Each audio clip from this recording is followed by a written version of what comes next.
Hello! Hello, hello, hello! Magandang araw at magandang buhay at panibagong vlog na naman si Bonsai Lumpo. So, samahan nyo na naman ako sa aking gagawin ngayon. Ang gagawin natin ngayon ay i-final cutting natin ito. Itong aking bonsai materials na pinahunt sa aking anak. Pero mga 3 araw na ito na hindi ko pa naitanim dahil busy ako. Okay? Tignan natin yung posible na pwedeng gawin sa kanya. Okay?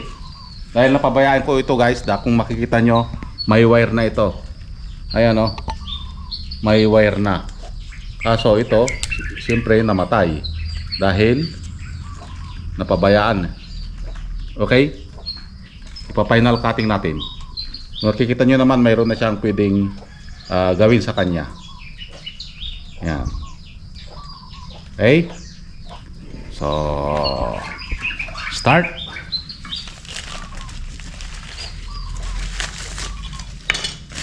Tanggalin natin ito.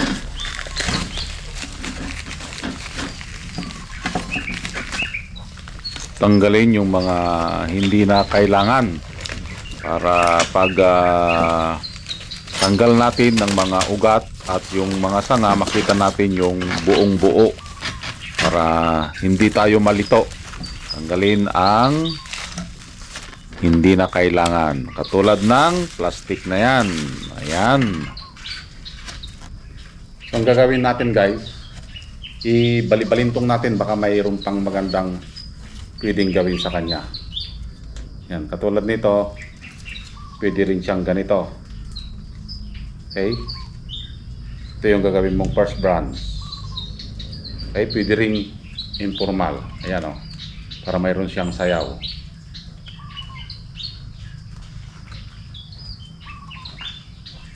Ayan. Tanggalin natin yung bumaon na wire. Agoy. Ano daw? Bumaon na wire? So, napabayaan ko ito guys. Kaya nakikita nyo, may mga wire dyan na nakapulupot pa. So, yun ang bumaon. At habang tinitignan natin ito, tignan na natin yung posible na gawin sa kanya. Ayan. So, napagdesisyonan ko na. Alam na natin kung ano yung gusto nating position sa kanya. Agoy. Position na naman. Pagdating sa position, ang isang bonsai ay napakahalaga yon. Dahil kahit gaano kaganda ang iyong bonsai materials, kapag ito ay wala sa tamang posisyon, maaari itong masira ang kanyang itsura or tindig. Agoy. Tindig pa lang dapat napapawaw ka na. Agoy, parang siya. Tindig pa lang napapawaw na. Ayun, malapit na tayong matapos dito. Tanggalin na lang yung mga wire na bumaon. Agoy, bumaon talaga oh. Medyo nahirapan tayo dyan sa pagtanggal ng wire na yan dahil sobrang baon talaga. Yun, nasikwat. Kunting pos pa, yun, natanggal yung pinakamalaki. At tanggalin natin yung hindi na kailangan na sanga dyan para mai-provide natin yung mga sangang kailangan. Yun. Tanggalin natin yung mga ugat. Agoy. Shout out sa mga mahilig sa maugat dyan. Sorry kayo, tanggal na. Huwag tayong magtira ng ugat. Agoy. Magpanibagong ugat tayo. Magpanibagong tubo para maganda ang ating halamang bonsai. Yun. Medyo pagod na dyan, kaya binibilisan ni Papa Bounce.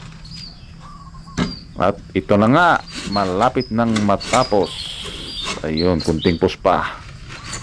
Yun, sa pa. Ayun. Tanggal din.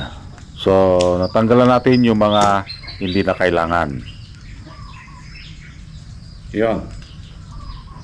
So, ito yung kanyang magiging itsura. Okay? Napagdesisyonan ko na ito. Okay, maliit lang ito. Ayan. Maliit lang na puno. Para masundan nyo ha.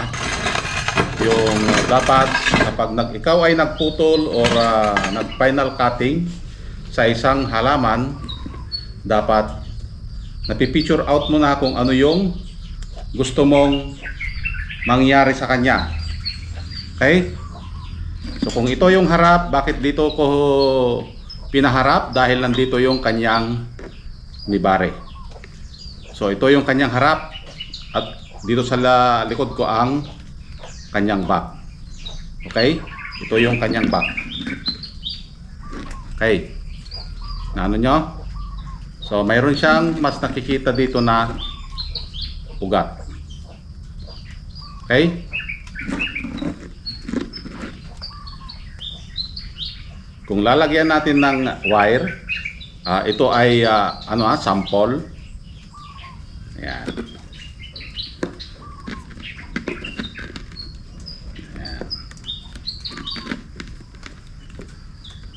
Assuming lang yan na tinubuan na ng sanga.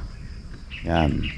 So, ipapakita lang natin dito yung gusto nating mangyari sa ating puno. Kaya gumamit tayo ng mga wire para maintindihan nyo kung ano yung gusto nating mangyari sa ating puno.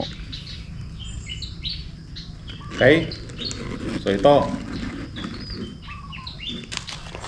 pagkatapos nating malagyan ng assuming na wire na yun yung mga tumubong mga sanga, itanim naman natin ito sa training pot.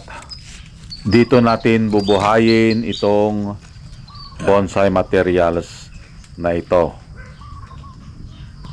Yan, tanim lang natin and then itali natin ito para safe kahit magalaw, at least hindi siya gaanong magalaw dahil nakatali ito. So kapag tayo ay nagtatanim ng isang bonsai materials, make sure na nakatali ito sa paso.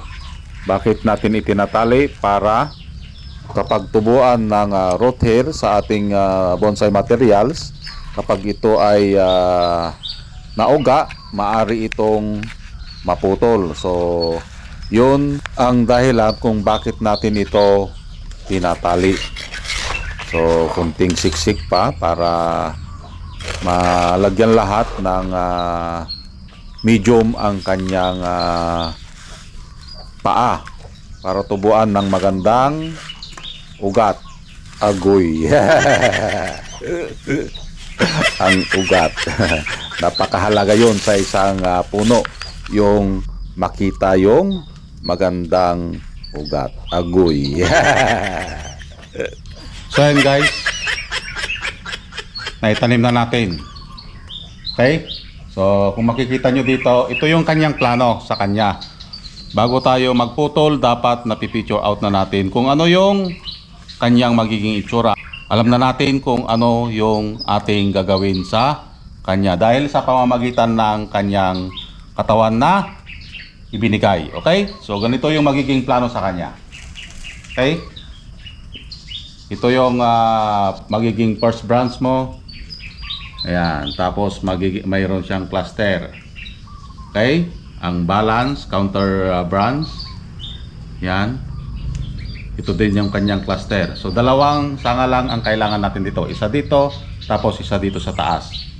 Isa sa baba, isa sa taas. Okay? At kung iikutin natin ang kanyang back branch, ayan. Okay? Isa din dito kapag tinubuan dito, or dito kapag tinubuan dito. Yan ang gagawin nating first branch. And then ito yung pang cluster niya dito. Okay? And then apex. Ayan. Bakit natin pinalabas yon? Yung back branch na yon, bakit natin pinalabas? Para ito kasi open area ito. Kailangan mayroong masilip na sanga doon sa likod. Okay? Yun ang magsasarado. Yun ang trabaho ng backdrop. Backdrop. Yun ang trabaho ng back branch. Okay? And then apex. Tinubuan dito ng isa, and then papunta na dito, and then sanga. Yan yung mga kailangan nating patubuin. Okay? So ganito ang kanyang magiging itsura. So ang gagawin natin dito, patubuin ng mga sanga, and then i-uproot ulit at ayusin yung kanyang ugat. Dapat bata pa lang ang ugat, ayusin na natin. Okay? So sana mayroon tayong natutunan sa umpisa sa pag-cutting, final cutting ng isang materials, and then yung gusto nating mangyari sa kanya. Okay? So maraming salamat at nasamahan nyo na naman si Bonsaistang Lumpo. Hanggang sa muli. Bye-bye!